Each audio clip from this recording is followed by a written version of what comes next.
Sometimes, arriving time-zonked, Tweedle-Needle nearly dumb, in Frankfurt or in London or in some other airport where people seem to have been stranded many months ago on strangely molten furniture, I stumble into a counter which claims that it provides espresso.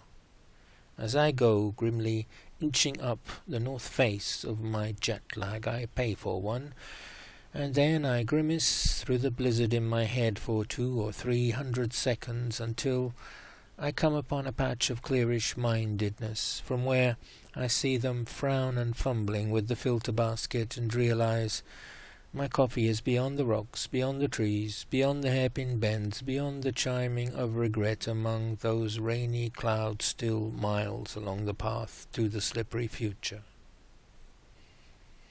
Back home in Rome, any barista worth his sugar would have turned out a metric dozen by this time, all the while keeping 3 conversations bouncing in the air behind him with his heels, catching the knife-sharp orders thrown at him from every angle with all the conjugationals of coffee.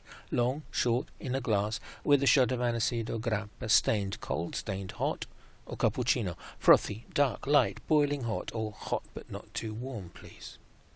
Try as you might, there is no way to make them skip a beat, unless perhaps one was to ask for a latte, at which the spiders would fall startled from the ceiling, and then sound, time, motion, and faces all would freeze, because there's no such thing. It means a milk, and who knows whether in a glass, a cup, warm or cold. In any case, no coffee anywhere in sight.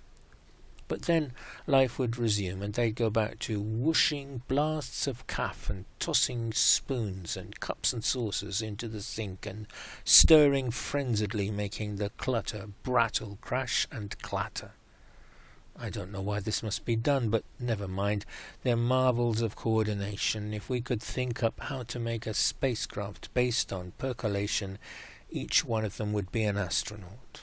They'd move in bursts across the skies each time they pulled their levers, exploring black interstellar space and Milky Ways, leaving long trails of steam and foam. And when the stars came out, you would wake up, look up into the night, and then you'd smell the smell which coffee has, when it curls round you tight and presses hard against your cheek, then tries to make you tango. And grabbing at a tree, a father's cousin, a no parking sign, or else a passing penguin, perhaps you almost even might.